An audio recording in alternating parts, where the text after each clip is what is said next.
다음 소식은요. 이것도 이제 굉장히 큰 사회적으로 이제 파장을 일으켰었는데요. 아주 촉망받는 2년차 검사가 직장 상사인 그 부장 검사의 이제 폭언이라든지 뭐 폭행 때문에 이게 자살한 그런 정황이 이제 드러나서 이 직장 내 이제 괴롭힘이 정말 심각한 문제다라고 이제 많은 분들이 이제 공감하고 있는데, 그래서 이번에 준비한 주제 무한 상사 무한 만행 우리들의 일그러진 직장입니다. 매일 욕을 먹으니 살이 빠진다. 술 취해서 자랄하며 때린다. 지난 5월 스스로 목숨을 끊은 서울 남부지검 김모 검사가 지인들에게 남긴 메시지입니다. 단순한 업무 스트레스가 아니라 부장검사의 폭언과 폭행이 있었다는 정황이 뒤늦게 밝혀지면서입니다. 2년차 5월 19일 날 검사인데요. 인수원 출신 검사인데 처음에 나는 참 신문을 의심했어요. 이걸 간단하게 취급해버리고 후속 기사가 안 나와요. 처음엔 그랬었죠. 근데 검사가 자살을 했는데 후속 기사가 나올 만한데 아니나 다를까 연수원 동기들이 들고 일어났잖아요. 그렇죠. 예, SNS 뭐 이런 것들. 그리고 이제 동료 통해서. 또 검사들 입이 음. 무서워져 이번에. 결국 현직 판검사 등 김 검사의 사법연수원 동기법조인 700여 명이 집단행동에 나섰습니다. 진상의 은폐 여부 등이 함께 문제되고 있어서 모든 수단을 동원하여 철저히 조사해야 할 것이다. 이 부장검사가 상습적으로 폭행을 하고 상습적으로 폭언을 한다 이랬는데 사실은 부장검사는 나름대로 이 김홍현 검사를 되게 아꼈다. 근데 아끼는 방법이 아주 잘못된 거지. 그거는 근데 아무도 이제 납득을 못하는 거죠. 항상 그런 식으로 얘기해요. 예. 괴롭혀놓고. 그래서 이제 뭐 빈소에서 내가 제일 아끼는 때려놓고. 거, 알지? 내가 자기 사랑해서 때리는 거. 내가 제일 아끼는 검사라서 또 이제 그때 이제 뭐 많은 쉽게 네, 말하면 분노가 있었죠. 쉽게 말하면 인격 모독이 자행됐다는 거거든요. 수도 없이 자행됐다는 건데 폭행, 폭언, 이 술자리에 술 시중 드는 것, 기타 등등.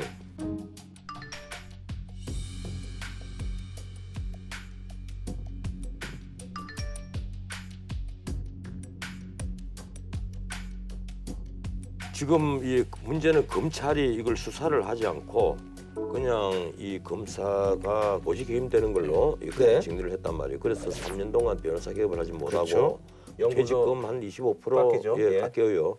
근데 검찰이 우리 보통 알기로는 검사는 도둑놈, 강도, 뭐 나쁜 짓 한 범죄자를 잡아서 처벌하는 사람 이렇게 인식을 하고 있는데 검찰 조직의 존재 이유 중에 하나가 국민의 인권보호도 들어있잖아요. 그렇죠.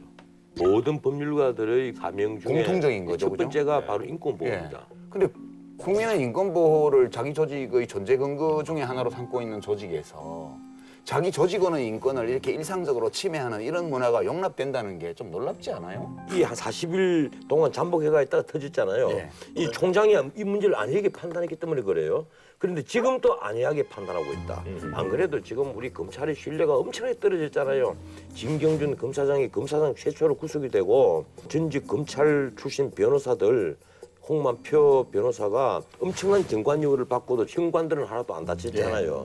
그래 검찰이 과연 셀프 개혁을 할 수 있겠느냐 또 이렇게 주목을 받고는 때 이 사건이 지금 총장이 너무 안이하게 처리하고 있는 것 아니냐.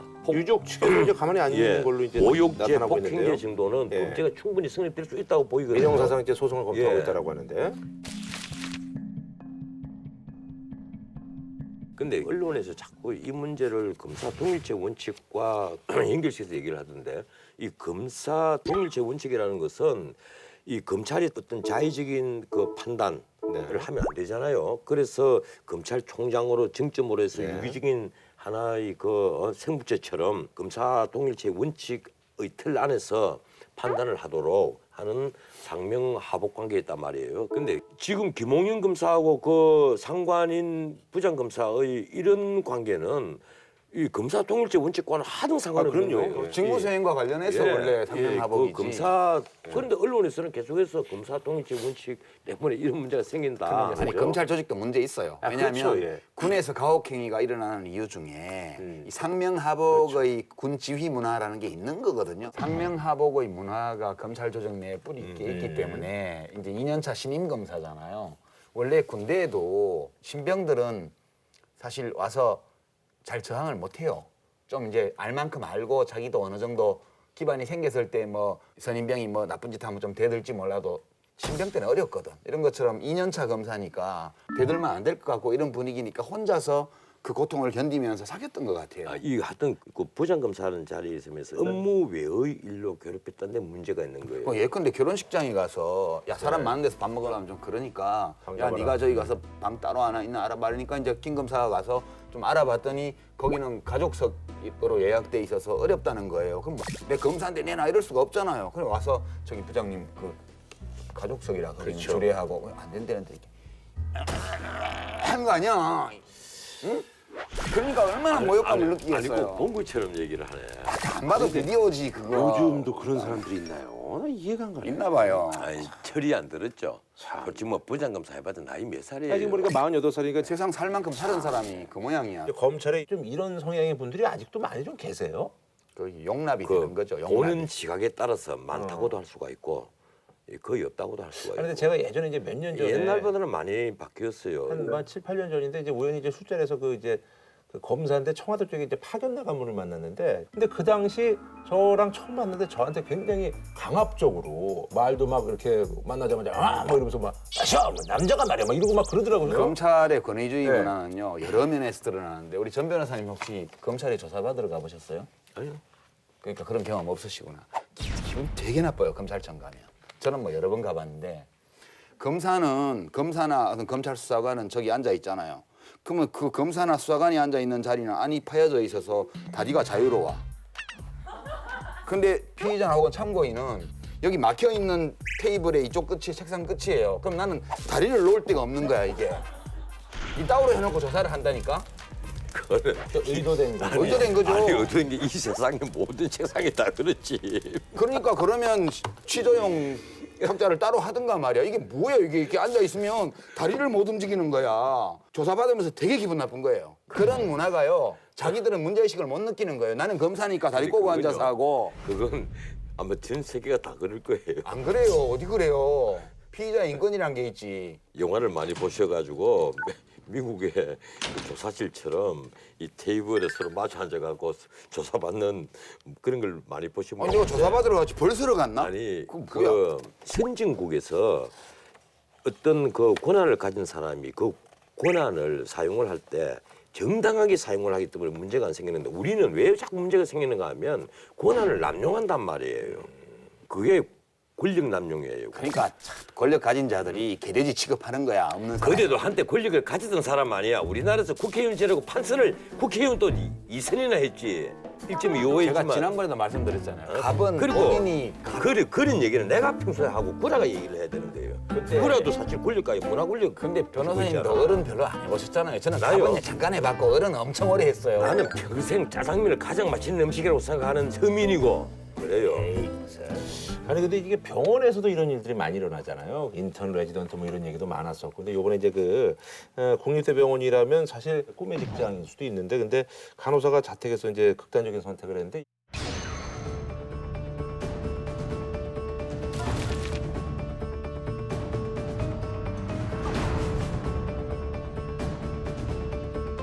이 한국 직업능력개발은 이 조사를 한 거예요. 지난 2월달에 직장 내 괴롭힘 이 어디가 제일 심한가? 네. 그 8개 업종의 노동자 대상으로 설문조사를 네네. 했는데 1등이 바로 간호사 직군이에요.